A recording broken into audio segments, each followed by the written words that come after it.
प्रातः वंदनीय भगवत स्वरूप पूज्य संत गुरुजन, श्रद्धा मूर्ति देवियों एवं धर्म प्रेमी बंधुओं,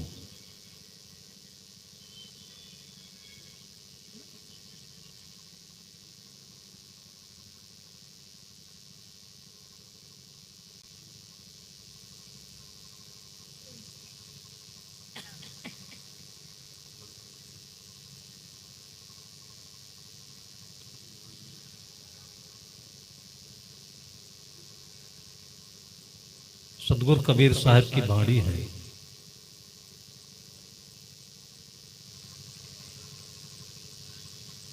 सज्जन से दुर्जन भया सुन काहू की बोल, कांसा तांबा होए रहा हता ठिको का मोल।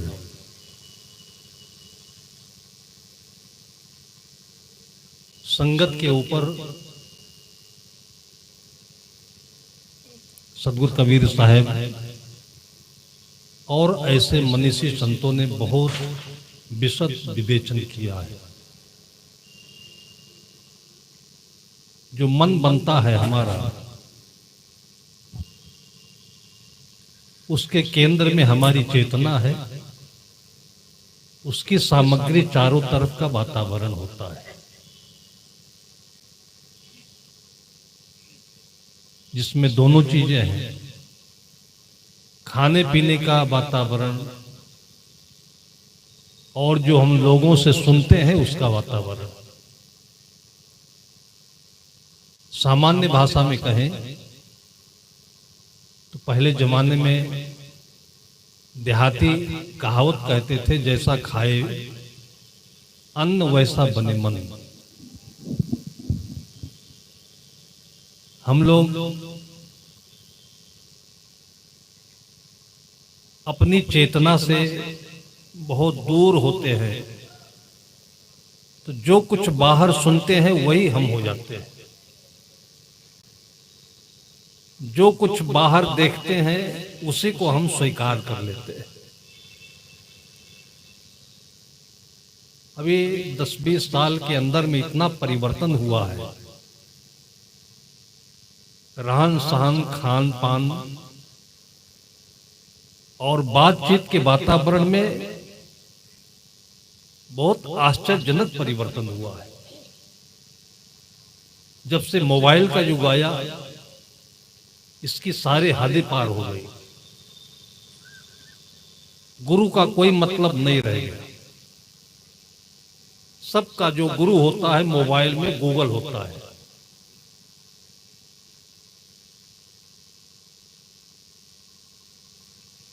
स्कूलों में जो बच्चे पढ़ते हैं,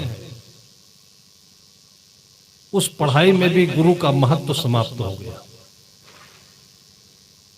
चेतना विहीन जिंदगी लोग जीन रहे हैं।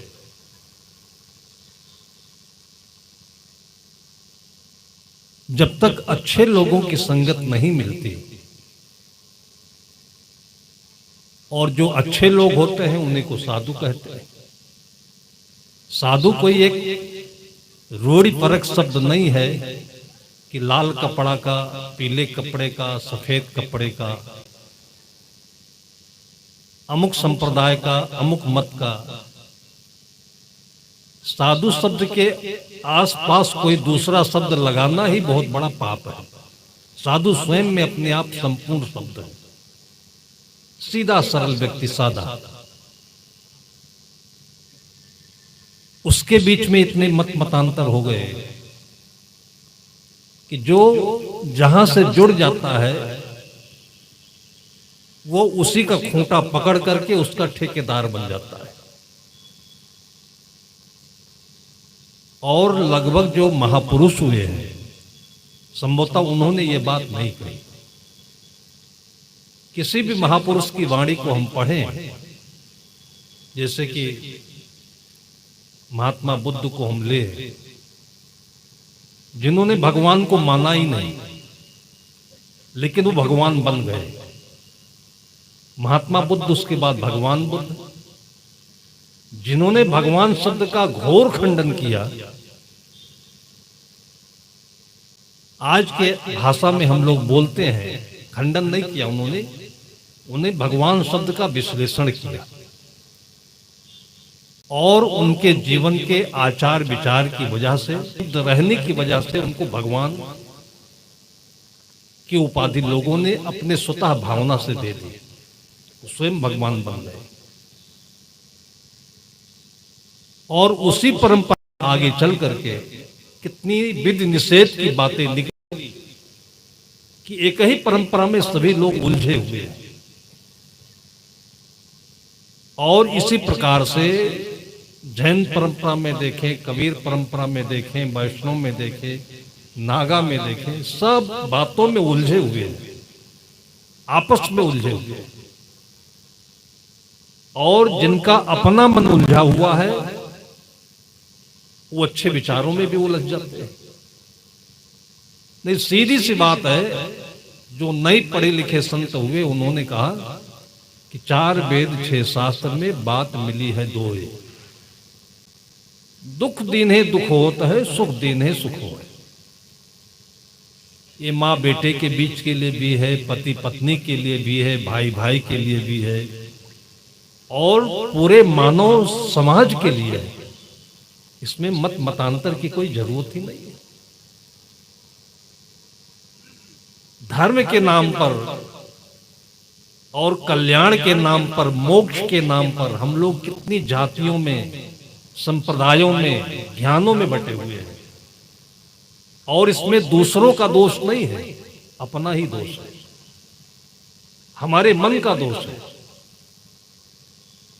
चित्त की शुद्धि, बुद्ध की भाषा अगर हम पढ़े तो बुद्ध का सबसे बड़ा जो विश्लेषण है वो चित्त की शुद्धि है। और जो भी महापुरुष हुए हैं सबका यही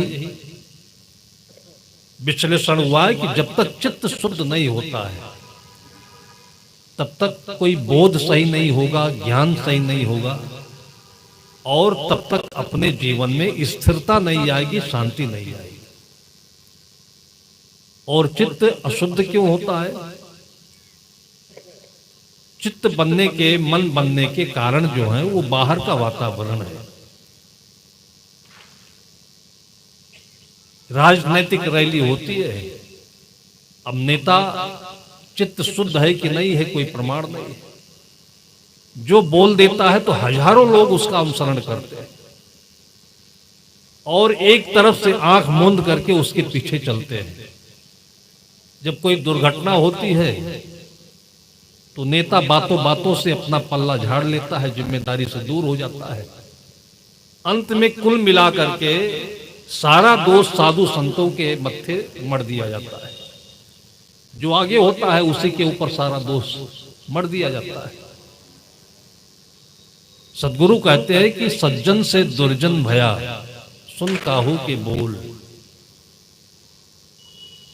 अपनी अच्छी जिंदगी जीनी है तो हमें सोचना है कि अच्छी जिंदगी की परिभाषा क्या है। साहब कहते सज्जन की संगत कीजिए साधु की, हरे और की व्याधि, ओछी संगत क्रूर की, आठों पहाड़ उपाधि। अब जो कठिनाई है वो यह है कि हम कैसे समझे कि कौन अच्छा है कौन बुरा है। बहुत पहले की बात मुझे याद आती है, जब मैं पढ़ता था तो किसी का आंख का ऑपरेशन कराना था, मुझे उनके सहयोग में रहना था। उन दिनों आंख के ऑपरेशन के लिए कम से कम 1 हफ्ता जरूर लग जाता था। अभी सिस्टम एडवांस हुआ है तो 2 घंटे में सब काम ठीक हो जाता है। पहले अस्पताल में भर्ती करते थे और खाने पीने की संयम की बात बताते थे। फिर उनका यूरिन टेस्ट होता था, शुगर है कि नहीं है, तब फिर उसमें ऑपरेशन जटिल होता था। ऑपरेशन के बाद में भी 2-4 दिन रखते थे। डॉक्टर ने बताया कि आज शाम को सब कोई हल्का भोजन लेना और कल सवेरे सब कोई अपना जो यूरिन है, पेशाब, ये शीशे में रखना। हमारे पड़ोस में जो मरीज भर्ती था, उसके साथ रहने वाला उसको ऐसा मोटिवेट किया कि क्या करोगे झंझट करके तुम, हल्का भोजन का मतलब खिचड़ी होता है, खिचड़ी में दाल चाहिए, चावल चाहिए, अच्छे से उबल जाए, हल्का भोजन पच जाए, तो आंख जो ऑपरेशन होगा वो सही ढंग से सेट हो जाएगा। अब अपने समझने में चालाकी है कि चंचलता है कि डॉक्टर की बात में भी बात बात में बात निकल जाती है। साथी ने कहा कि तुम कहां झंझट करोगे, और तुम आधा किलो पेड़ा मंगाओ, खाओ, झंझट से खत्म, सवेरे ऑपरेशन कराओ। कल आंख का ऑपरेशन होना है, डॉक्टर कहता है कि हल्का भोजन करो, लेकिन वो मरीज जिससे दोस्ती किया हुआ था वो शरारती किस्म का था। हम लोगों ने खिचड़ी बनाई, उसके साथ कोई सहयोगी नहीं होता तो हम भी मदद कर देते, लेकिन जिससे मन रम जाता है उसकी बात सही लगती है। ये मन का दोष है। बहुत सारे गहराई से मैंने अध्ययन करके देखा है कि जीवन में झंझट और बीमारी के दो ही कारण है, एक ही कारण है।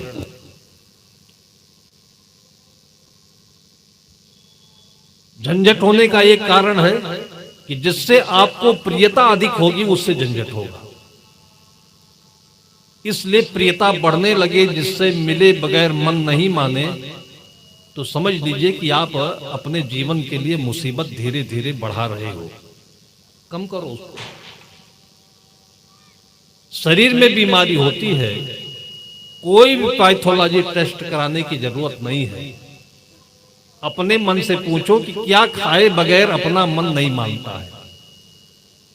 रोज जो चीज खाते हो और वो चीज ना मिलने पर मन भड़कता है, बेचैन होता है, आप उसको अंदाज लीजिए, उसी चीज को छोड़ दीजिए, 3 दिन में बीमारी आपकी 50% कम हो जाएगी। मोटा मोटा फार्मूला है। हो सकता है कि लेबोरेटरी में कोई गलती हो जाए, इसमें गलती नहीं हो सकती। इतने सरल फार्मूला को आज तक लोग नहीं समझ पाए, और उसी का परिणाम है कि जहां भी जाता है वहां पर 100 रुपए की जगह पर हजारों रुपए उसके लूटे जाते हैं, और एक बार दवा के चक्कर में पड़ने के बाद पूरे जीवन भर दवा के चक्रव्यूह से वो फुर्सत नहीं पाता है। डॉक्टरी पढ़ाई ही महंगी है। 5-10 करोड़ रुपए लगाए बगैर कोई MBBS डॉक्टर नहीं बनता है, तो आप समझ लीजिए कि उसके पास आपका खर्चा कितना बड़ा होगा। उन सारी चीजों से मुक्ति पाने के लिए एक ही चीज थी, वो चित्त की शुद्धि है। संतों ने उसको कई रूपों में कहा। मन का कहा न कीजिए मन की अमित सार, ई मन चंचल, ई मन चोर, ई मन शुद्ध ठगार। अब उसमें सुविधा है। आज सुविधा के नाम पर हम लोग इतने ठगे जा रहे हैं कि लोग अपने घरों में सुबह सुबह रोटी नहीं बनाते हैं, सब्जी नहीं बनाते, दाल चावल नहीं बनाते हैं, उठते ही केवल चाय भर बनाते हैं, और बाकी दुकान से पाउच आता है, नमकीन का पैकेट आता है, ब्रेड का पैकेट आता है, वही खाते हैं। ज्यादा इच्छा हुई तो चाउमीन मंगा लिया। गांव गांव की हालत इतनी खराब है कि गांव गांव में जहां शुद्ध अनाज पैदा होता है, गेहूं होता है, चना होता है, अरहर होता है, और इसके पैदा होने में किसान का पसीना और खून एक हो जाता है, और वो किसान भी गेहूं सस्ते भाव में बेच करके और ब्रेड खाता है, चाउमीन खाता है, और ऐसे ऐसे नाम से कितनी चीजें हैं। ये आम गांव की बात मैं बता रहा हूं। छोटे छोटे बच्चों को मैं देखता हूं कि पैसा पा गए और उनको फुसलाने बहलाने के लिए माँ बाप के पास समय नहीं है, और बच्चे इसी में वो बहले रहते हैं, और खाते खाते 10-12 बरस का होते होते वो काले बंदर हो जाते हैं, लीवर खराब हो जाता है। 82 साल के 12 साल में बूढ़े दिखने लगते हैं। और जब कोई बीमारी आती है, कोई ध्यान दिलाता है, तो फिर कहते हैं कि मैं तो क्या करूं राम, मुझे बुढ़ा मिल गया। छोटे छोटे बच्चों की सेहत पर आंखें काली हो गई, आंखों में चमक नहीं है, और फिर इनसे माता पिता आस रखते हैं कि कोटा जाकर के डॉक्टर बनेंगे, इंजीनियर बनेंगे और ये अफसर बनेंगे। जिनके शरीर में हीमोग्लोबिन सही नहीं है, खून सही नहीं है, लीवर सही नहीं है। और ये उस युग में हो रहा है जब बच्चों को साइंस पढ़ाया जाता है, उस युग में हो रहा है। और आज भी हम लोग, बहुत सारे हमारे साधु संत भी इतनी सारी बातें गप वाली बोला करते हैं और एक दूसरे से उलझने वाली बोलते हैं, खंडन जिसे कहते हैं। लेकिन आज जो समस्या है उस पर नहीं चिंतन करते हैं कि हम किस गहराई में डूबे जा रहे हैं। ये दशा केवल गृहस्थों की नहीं खराब है, साधुओं की और ज्यादा खराब है। लंबी लंबी लाइन में जब साधुओं को खड़े रहना पड़ता है तो शर्म आनी चाहिए कि सब बीमार पड़े, साधु क्यों बीमार पड़े? क्योंकि बीमार वो होता है जिसका खाना खराब है, जिसका वातावरण खराब है। लेकिन इस पर चर्चा नहीं है।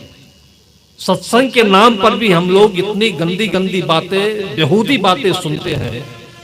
एक दूसरे को नीचा दिखाने की भावना, एक दूसरे को छोटा दिखाने की भावना, गलत बोलने की भावना, जो घर में हम नहीं कर पाते।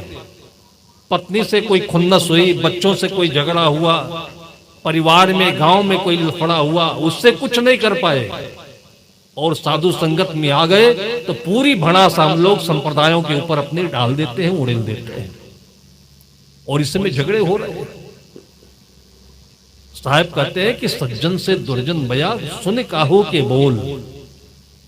साधु साधु में काहे का झगड़ा है भाई? साधु नाम ही त्याग का है। राम शब्द का खंडन सुनते सुनते आज देखिए कि हम लोग 10 रुपए पूजा के नाम पर इतना झगड़ा कर लेते हैं और फिर भी राम का खंडन करते हैं। राम शब्द का एक ही अर्थ है त्याग।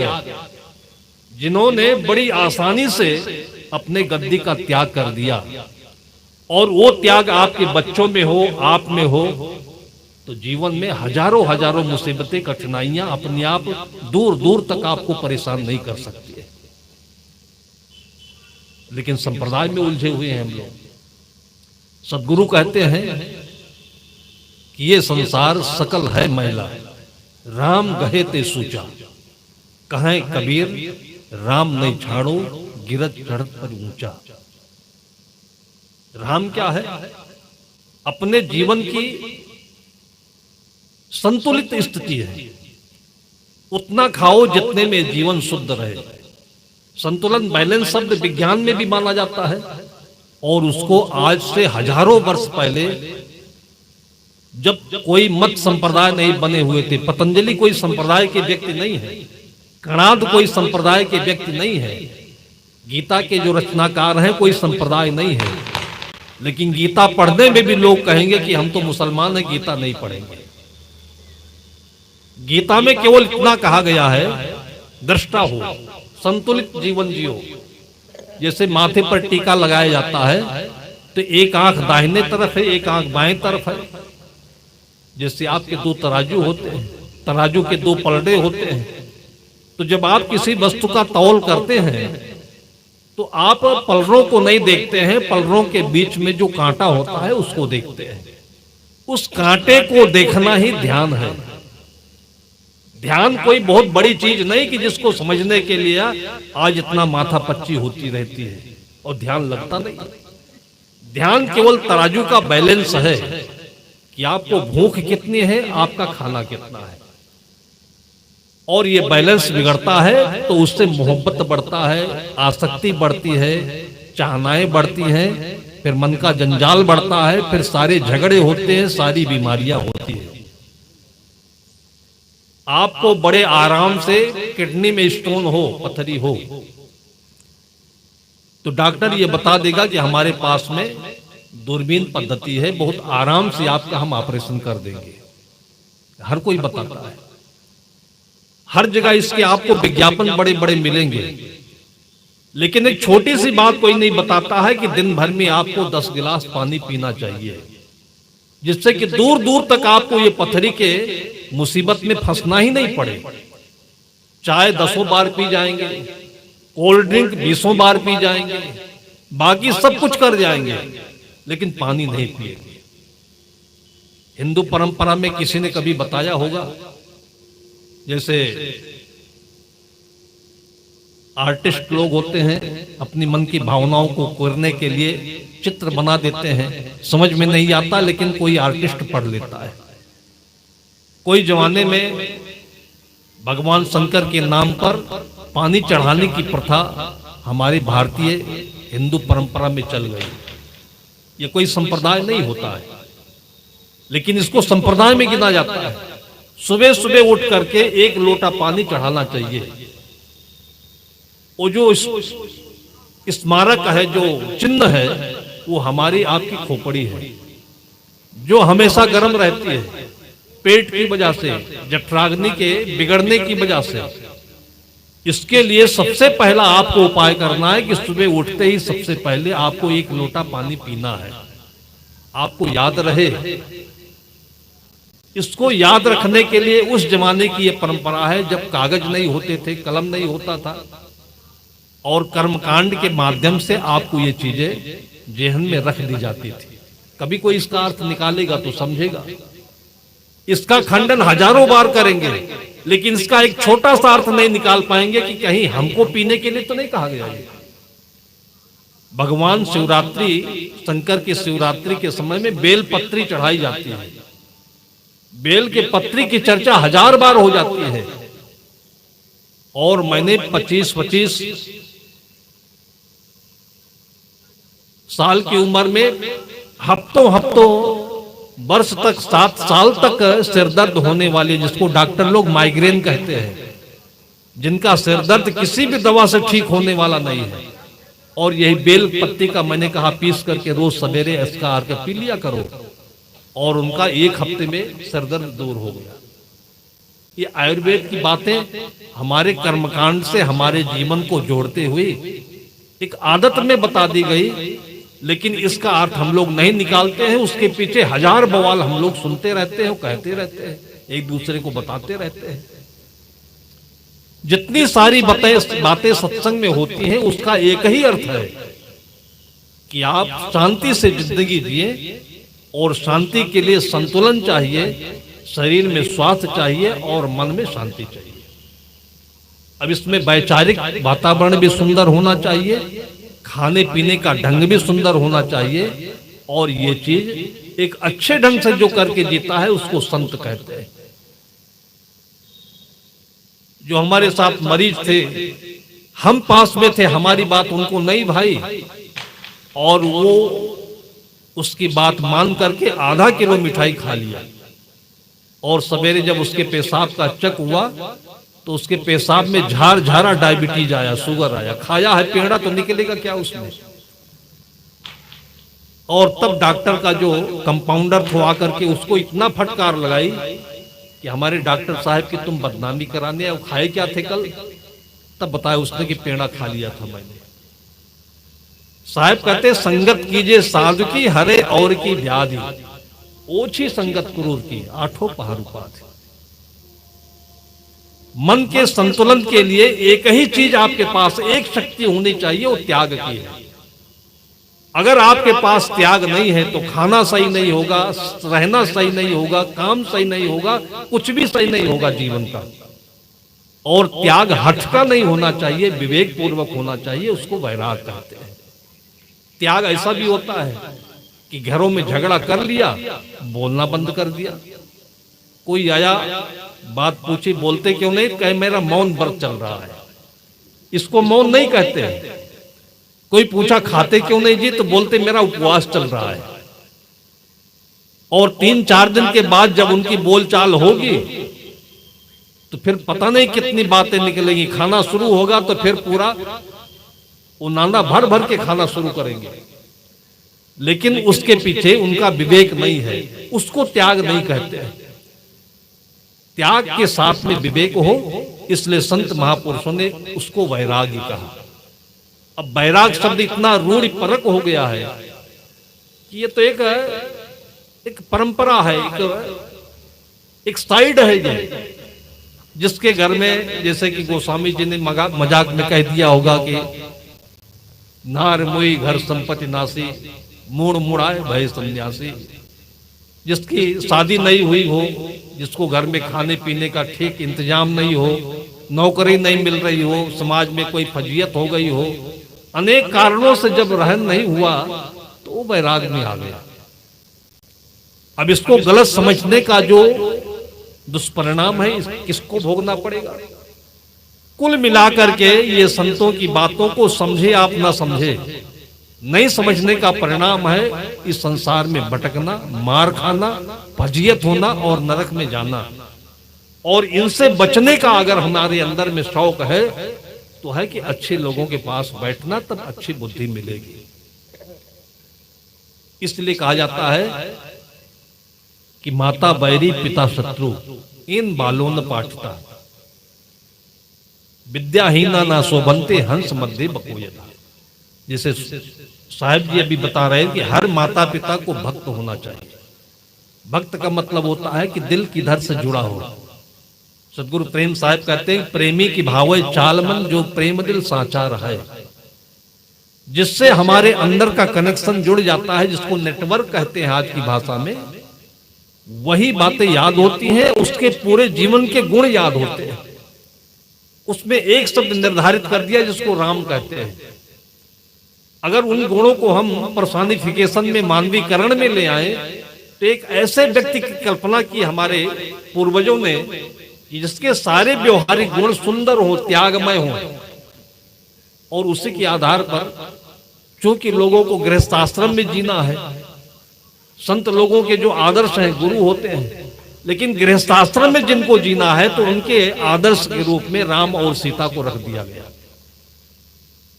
उस जमाने की कुछ परंपराएं जुड़ी होंगी, तो उसमें बहुत सारी बातें ऐसी हैं जो आज की परंपरा में हो सकता नहीं हो, लेकिन जो सार्वभौमिक परंपरा है वो यह है त्याग है। और उस त्याग से राम ने अपने जीवन में विजय हासिल की, और उसका अर्थ व्यक्तिगत नहीं होता है, मनोगत होता है। अयोध्या उसे कहते हैं जो हमारा ये शरीर है, जिसमें युद्ध नहीं होना चाहिए, टकराव नहीं होना चाहिए। जैसे आप लोगों ने आयुर्वेद में सुना होगा कि शहद और घी बराबर मात्रा में नहीं खाना चाहिए।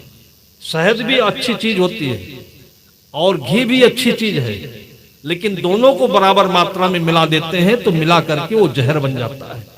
ये टकराव हमारे जीवन में, हमारे जीवन के लिए खतरनाक है। हमारे आपके जीवन में बैलेंस बने, माता और पिता ये दोनों भक्त हों, अच्छी जगह से जुड़े रहेंगे, उनके घर में साधु संत आते रहेंगे। इन्हीं साधु संतों को पहले जमाने में पंडित कहते हैं। आज पंडित नाम से समाज में इतनी एलर्जी है, लोगों को इतना दुर्भाव पैदा किया गया कि उसी पंडित नाम को लेकर के कितनी जातियों में समाज को हमारे खंडित किया जा रहा है। पूरा भारत शीशे की तरह से दरका हुआ चला गया है, और यही कारण रहा कि हमारा भारत हजारों वर्षों तक गुलाम रहा। जब हल्दी घाटी की लड़ाई होती थी तो ऐसे जातियों में और ऐसे ऊंच नीच में लोग बटे हुए थे कि उधर लड़ाई होती रहती थी और लोग अपने खेतों में काम करते रहते थे, निकाई करते, अपने खेत की गुड़ाई करते थे। और जो कोई सिपाही मरता था तो उसके घर में संदेश दियाते थे। वो लोग होते थे जो हमारे दुश्मन पक्ष थे, मुश्किल से 50 होते थे। हमारे यहाँ के लोग हजारों होते थे, लेकिन वो 50 लोग हजारों को मार करके चले गए और यहाँ को लूट ले गए, और हम लोगों से कोई मतलब नहीं रहा, इसलिए कि वो राजा है और हम लोग प्रजा हैं। ऐसे फूट होने के कारण से हमारा भारत देश हजारों वर्षों तक गुलाम बना रहा। और उस फूट का जो दुष्प्रभाव है वो ये है कि आज हमारे पिता पुत्र में, पति पत्नी में, भाइयों में, जब रात दिन उसी की चर्चा हम करते रहते हैं। कभी कदाचित सत्संग की चर्चा है तो उसमें भी फूट, उसमें भी एक दूसरे की बुराई, उसमें भी खंडन। तो बताइए कि आपके मन में बैलेंस कब बनेगा? इस तरीके की बातें सुनकर कि आपके बच्चों में जो ऊर्जावान होना चाहिए, जिसको संपूर्ण होना चाहिए, पूर्णिमा का चांद होना चाहिए, ये कैसे होगा? जिसको हम आजकल पॉजिटिव थिंकिंग कहते हैं इंग्लिश में, कि हर जगह पर आपको काम की चीज ले लेना है। साहब कहते हैं कि साधु ऐसा चाहिए जैसा सूप सुभाए, सार सार को गह रहे थोथा दे उड़ाए। लेकिन अब कहने वाले अनेक भांत के हैं, समझने वाले भी अनेक भांत के हैं। जिसको जो सुहाता है वो सुनता है, फिर उसी परिणाम को भोगता है, फिर उसी रास्ते पर चलता है। इसलिए किसी की बात सुनने की आवश्यकता नहीं है, आपको केवल अच्छे और बुरे का अंतर समझने की आवश्यकता है। उसको भी हमारे संतों ने कहा, ये कोई मत पंथ की बात नहीं है कि हम हिंदू होकर हिंदू की बात या कबीर पंथ की बात कर रहे हो। मत पंथ ने कहा, आत्मना प्रतिकूलानि परेशान न समाचरित, सूर्यताम धर्म सर्वस्व श्रुत्वा चैवावधार्यताम। सबकी बातों को सुनिए और सुन करके उसका इम्प्लीमेंट करिए। इम्प्लीमेंट आजकल का कोर्ट का शब्द होता है, अपने जीवन में उसका प्रयोग करिए। आपका जीवन, हमारा जीवन प्रयोगशाला है।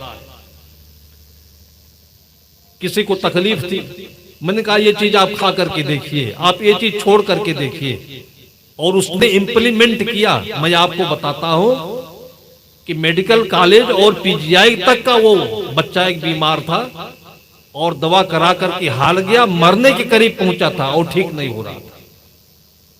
फिर किसी प्रकार से किसी ने बताया होगा, हमारे पास आया, तो मैंने कहा कि डॉक्टर ने इसकी बीमारी क्या बताई? कहा कोई नहीं बताया। अब डॉक्टर का जो काम है उसको डायग्नोस कहते हैं, मतलब उसका विवेचन करना कि बीमारी हुई क्यों। लेकिन डॉक्टर इसको नहीं देखते। डॉक्टर को पढ़ाया जाता है कि ये दवा खाओ। दवा क्यों खाएं? ऐसे ही पहले से हम खा रहे हैं बिना मतलब की चीजें, फिर उसके बाद दवा भी बोल दिया। दवा तो लास्ट स्टेज की चीज होती है कि आदमी को बहुत व्याकुलता हो, नींद नहीं आती हो, तब दवा देनी पड़ती है। उस 12 बरस के बालक को समझना कठिन था, वो नहीं बता पाता था कि मैं क्या खाता हूं। तो उसके साथ जो उसके घर वाले आए थे, उससे मैंने बहुत देर तक पूछा और घंटों तक हमको भरमाता रहा, बस दाल चावल रोटी साग, दाल चावल रोटी साग। मैंने कहा ये खाने से कोई बीमार नहीं पड़ता है। फिर मैंने अपने आइडिया से उसको बताया कि या तो ये मिट्टी खाता रहा होगा बचपन से, और या तो ये फिर ये तेल या घी चिकनी चीजें ज्यादा खाता होगा। तकलीफ क्या थी कि उसका मुंह पूरा फूल गया था, पेशाब नहीं होता था, गाढ़ा गाढ़ा पदार्थ निकलता था, पेट पत्थर के समान हो गया था। अल्ट्रासाउंड भी हुआ, एक्सरे भी हुआ, कितनी दवाइयां हुई, लेकिन अभी तक ना फायदा हुआ ना बीमारी का पता चला। जब मैंने कहा कि या मिट्टी खाता होगा या तो तेल ज्यादा खाता होगा, तब उसने बताया कि आज भी ये भात में तेल और मिर्चा नमक मिलाकर खाकर आया है, बगैर तेल के खाना नहीं खाता है। मैंने कहा कि अब ये ठीक हो जाएगा, इसको तेल छोड़ा दो। फिर उसको मैंने बताया कि सब्जी उबाल करके उसका सूप दीजिए, दलिया पतली करके उसको चटाइए और धीरे धीरे इसको पानी पिलाइए। और 3 दिन के बाद जब लौट करके आया आश्रम पर, तो रास्ते भर में उसको 3 बार पेशाब हुआ, बहुत बढ़िया ढंग से हुआ। और आज वही लड़का जवान घूम रहा है, शादी हो गई, बच्चे हैं। साहब कहते हैं कि हम इस विवेचन में अपने चित्त का, अपनी चेतना का प्रयोग नहीं करते, बात सुन लेते हैं, बस हो गया। अब एक जात का इसमें कौन सा दोष है? न साधु का दोष है, न पंडित का दोष है, न किसी जात का दोष है। दोष तो हर एक की चेतना में जो मूर्खता है, अज्ञान है, उसका है कि हम सही चीज को समझ नहीं पाते। कोई ऐसी परंपरा है जिसने किसी को शराब पीना सिखाया है? कोई ऐसी परंपरा है जिसने किसी को चोरी करना सिखाया है? और आदमी की जो जीवन में दुर्गति होती है, बर्बादी होती है, क्यों होती है? दुराचरण से होती है, खाने पीने के असंयम से होती है, व्यवहार की गलती से होती है। ये चाहे हिंदू हो, चाहे मुसलमान हो, चाहे जिस जाति का हो, चाहे जिस देश का हो। इतनी सी बात ना बता करके आज देखिए, आप लेबोरेटरी में जाएंगे तो डॉक्टर के पास जाएंगे तो वकील के पास जाएंगे, हर जगह आपको भटकना ही भटकना है और ठगाना ही ठगाना है। इसलिए अपनी चेतना को जागृत करें और किसी की बातों में फंस करके सज्जन से दुर्जन नहीं बने। अपनी गरिमा को, अपनी महिमा को बचाएं और उनके लिए हम ऐसे संत गुरुजनों का आदर्श सामने रखते हैं जो किसी गुरु को नहीं पाए, वो राम को रख लेते हैं। और जिनको आज के जीवंत गुरु मिले हुए बताने वाले, वो जैसे अभी दिवंगत हुए पूज्यपाद सदगुरु श्री राम सूरत साहब, उनको हम इसीलिए याद करते हैं कि उनके जीवन का जो कुछ था उसको हम जब विवेचन में लाएंगे तो उससे हमको बहुत सारी बातें मिलेंगी। जो आज संत उनके पीछे चल रहे हैं वही राम सूरत साहब है, वही विशाल साहब है, वही कबीर साहब है। सतगुरु विशाल देव ने अपनी वंदना में कहा है, अजहू वोई रहंत बंदो शीश झुकाए थे। कबीर साहब के नाम पर भी कितने झगड़े होते हैं। कबीर साहब कौन है? आज जो अच्छा जीवन जीने वाले हैं वो कबीर है। और राम कौन है? जो आज अच्छे ढंग से अपने परिवार में, देश के लिए, समाज के लिए काम कर रहे हैं, वो राम है। और इसकी पहचान किसको होगी? आपके शुद्ध चेतना को होगी। शुद्ध चेतना किसे कहते हैं? जो अपने जीवन में कल्याण का सच्चा इच्छुक होता है। कल्याण की इच्छा क्या है?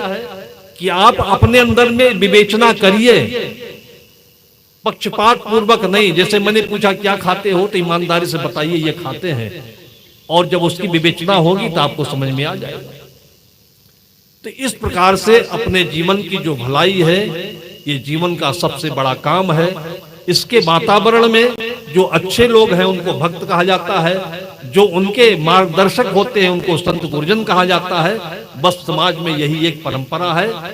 इसमें हम बंटे नहीं, इसमें कटे नहीं, इसमें भ्रमे नहीं, और अपने जीवन को सुंदर बनाए। यही हमारे जीवन की मुक्ति होगी और यही हमारे जीवन का परम लाभ होगा। यही लाभ सबके साथ में हो। इसी शुभकामना के साथ मैं अपनी वाणी को विराम देता हूँ।